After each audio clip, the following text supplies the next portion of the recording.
Devin, did you expect to score 23 points today? No, sir. Tell me about that. I mean, what happened and what? During halftime, my coach just said basically that we need to step up because I felt as though basically Aquille was out there struggling by himself, similar to how it was last year. And I was watching that all last night. So I felt that I needed to take initiative and step up. Like my coach asked for, he said we need help on the boards and on the points and shutting down number 10. So. I know I got over that hump. I know last year it was a heartbreaker for you, but this year, and you came back hungry. Now you've been playing basketball, a lot of basketball in the summer, and just coming into this season. How important was it was real important. Like from when I lost it last year, I knew I was going to come back, so I was dedicating my whole season to coming back here. So I was going to work hard for the next person, try to get it done. And I got players that came over to help me to get it done. And I'll give good credit to Thomas Stone, but he played great defense in the first half. Just didn't stop there or rebounds. We came back together. And we got in the halftime, we knew we couldn't let each other down. We worked too hard to get here. And last year, I know how I feel to lose. Now I know how I feel to win. Yeah, you was accomplished a lot, got a lot of accolades. Did it feel like this was the one thing that was kind of missing from the resume? Yeah, this was like we in school history now. Like we can remember this. And when we graduate, we gonna remember we won the state championship we had in high school. Like man, like Shakir Brown, like he a great player. Like he came over and helped me out. Coach, at halftime, Aquille and Leonard are both strapped with 3 fouls, and it looked like Stone had momentum. They had used that foul difficulty by you guys to really take control of the game. How were y'all able to avoid for really any substantial foul difficulty, especially to those 2 guys who were huge presences in the first half? How did you avoid that in the third quarter and fourth quarter? Did they just not go at them as aggressively? It was probably my fault. In the beginning, we got the pace we wanted. We built it up to, I think, to a 9, 10, 11-point lead.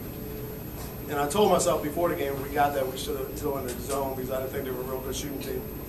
But we kept going at the pace, and that pace over the course of time is going to wear both teams down, and eventually everybody's going to start reaching and fouling. So that was really my fault. So the second half, we pulled out of our 2-2-1 and our 1-2-1-1 and told them kind of sag off a little bit. They kind of had the flex cut on the baseline where they were coming around. So we talked about how to defend that and just basically play defense with our feet and then getting out of the press. But I thought also that pace, was kind of a game we played against Largo early on in the year. Frenetic pace, I think we're one of the best conditioned teams in the state and probably in the country. And I think over the course of time, I think we wear teams down. So 9-point deficit really didn't faze us too much.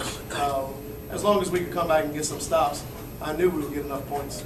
But, looking at it, like Aquille said, Thomas Stone, you got to give them a ton of credit. They came out, Charles County, just like last year, Charles County versus Baltimore City. Everybody thinks Baltimore City. They got some good basketball down in Charles County. North Point and those guys are 2 hell of a teams. And Coach Dale deserves a lot of credit for what he's done. They've been down here 4 out of 5 years. So, we're fortunate and we're blessed to come out with a W today. Harry, talk about the fourth quarter. He picked up, Aquille picked up his 4th foul at 7:51 left. I think you got him back in the game at 7. That decision. Well, we were up by 1. I think 61-60. And then once he came out, it was like you said, about 7 minutes. 64-61 at the time. Yeah, so they went on a 4-5-0 run. At that point, I didn't want to get it away from us. So he's played with foul trouble before. He shouldn't have committed that 4th foul. He shouldn't have even challenged the shot. So I got on him about that.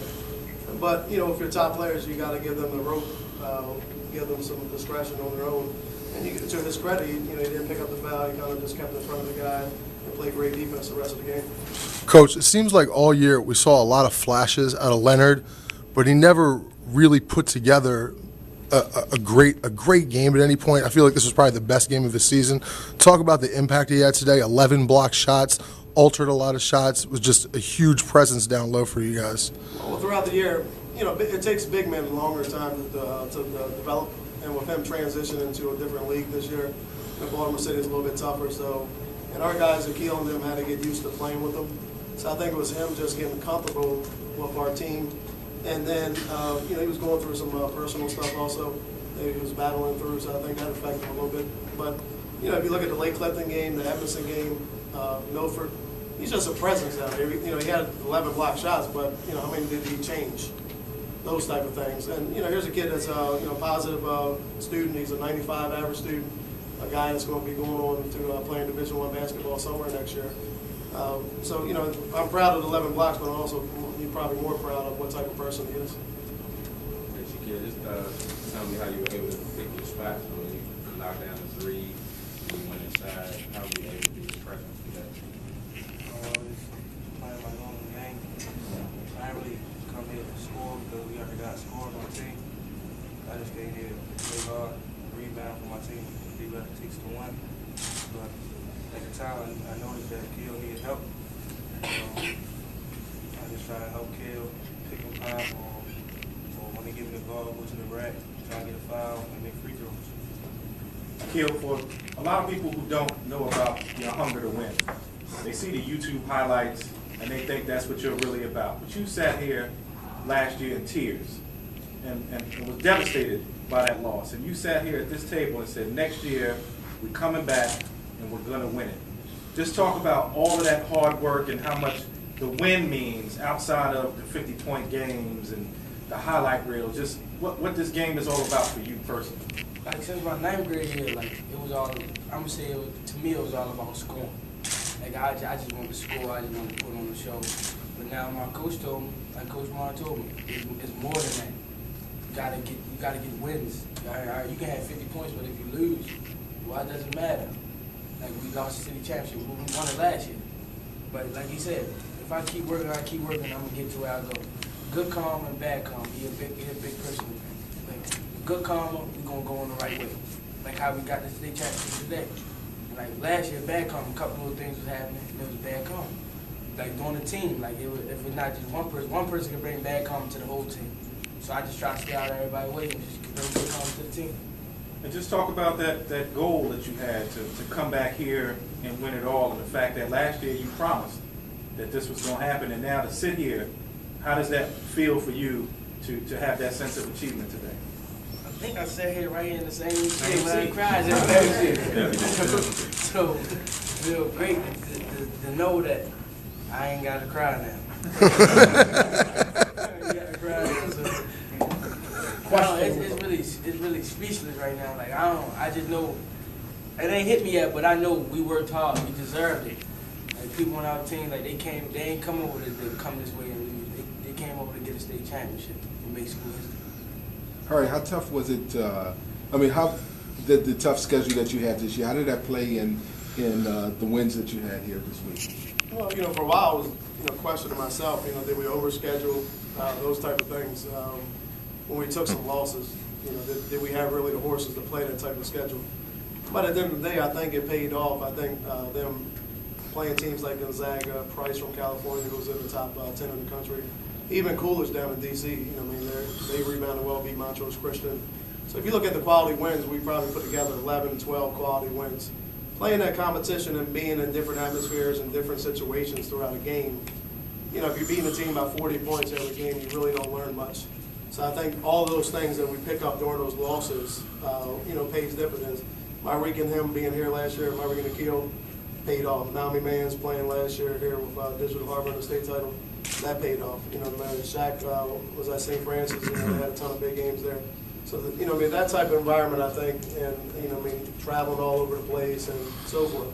Well, without a doubt, our goal since the beginning was to win the state title and to get our seniors into college. So we're halfway there, and, I'm good with all of our seniors right now. I think all of them are going to go to college, be accepted into college. We're working on finalizing Shaq, but we should have 2 Division I players, 1 kid playing Division II football, and some other kids going to JUCO route. So to me, I'm more proud of that than the state title. At the end of the day, they're going to pay me my same stipend whether we win the state title or not. Speaking of that, going from 4A to 3A, did that feel any more pressure that you have to win it now that you went down a notch, or did that? I told a buddy of mine actually, who's him and I like betting horses, and it looked like me going from like a maiden special weight going to a maiden claimer. Any guys in there betting horses knows what I'm talking about. So I think you drop a notch, and you're kind of expected favorite by taking a drop down. But, there was, looking at some of the games Thursday night with, North Point losing Eleanor Roosevelt at the buzzer, Magruder going into overtime. You wish, I wish we'd be in that. I like to challenge everybody. Like I said, I think we can beat anyone in the state, and I'll take my team on any given night against anyone. Aquille, you were mentioning a little bit, your coach mentioned last year and the heartbreak that was with that.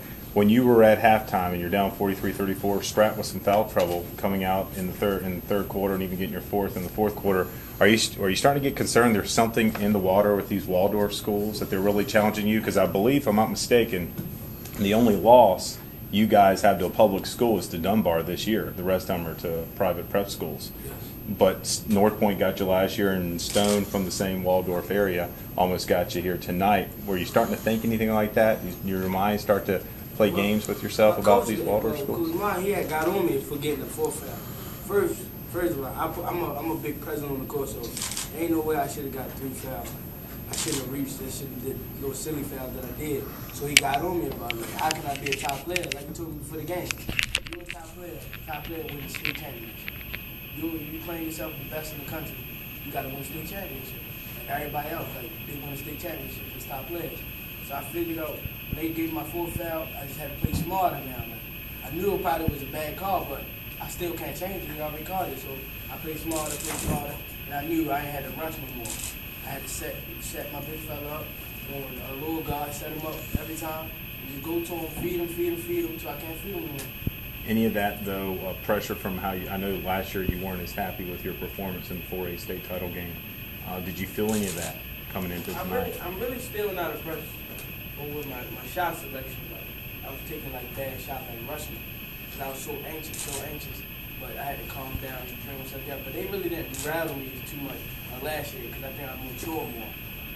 Because teams always try to come out and try to rattle me. Last year, their fans was rattling. Yeah. See, they was on me. They have a good fan base. It was making me do think too much. Now I had to learn since the Gonzaga game, the fans doesn't matter. They're not out there playing defense. So you were hearing those YouTube chants, right? Yeah, I hear it all. I laugh at it. Yeah. I just laugh at it now. Because I know deep down inside they know what I can do. They know what I'm capable of doing. They just cheer for their team like I would like them if they was on my side and cheer for my team to go out there other best player. Mm-hmm. It just average. That's probably the best time having playing down there in the States and even the regionals to see how different fans react. The game the other night, Tuscarora fans really into the game. They're counting out stretching while they were stretching. That's to me, that's good stuff. Hereford fans, when we played in the regional playoffs, they were up and down the whole game. The whole game, they stood up the whole game and cheering the right things. So to me, that's one of the better things about coming down to be able to participate in the state tournament. A couple more questions, guys. As the principal, how proud are you of these guys here? And I'm speechless. Coming from Cleveland, Ohio, Glenville High School, we came close to a lot of state championships and state finals. And to be able to be around these guys and see them grow together throughout this entire season, I'm thoroughly impressed with them. I'm proud of them, proud of their coaching staff, Coach Martin, and what he teaches these young men on and off the field. And you can rest assured that they're going to get treated when we get back to school.